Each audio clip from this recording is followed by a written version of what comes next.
Sana kagasi mampalaye ilo Mikuf-kuf kumatinjali ang abiri mama Sana kagasi matinjali Sekat kabola jabintagi ang abiri baba Anjaran ni kwamanye fadik Anjaran na izumampita fatra Wadu zada vafar Chuveri lalanga Anjaran ni kwamanye fadik Anjaran na izumampita fatra Wadu zada vafar Maheza miyari Ampianaran zaza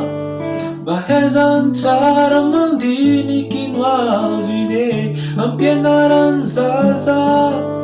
Fahanya mare izy ankinganon Ampianaran tseke Bahezan mandanjalanja ny wavine Azan kwambe namako jiabe Baheza miyari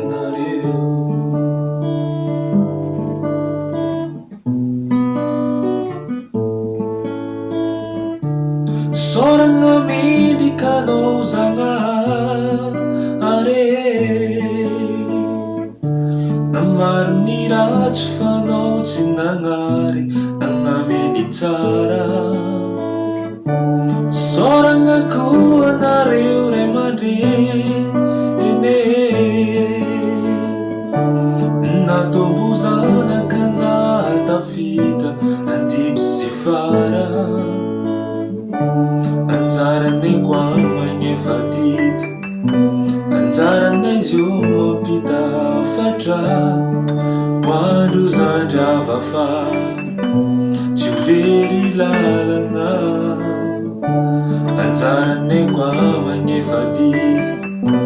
Anjaran na izumapita fatra Wadu zada vafar Maheza miyari Ampianaran zaza Bahezan tsara mandinikin wavine Ampianaran zaza Fahanya mare izy ankinganon Ampianaran tseke Bahezan mandanjalanja ny wavine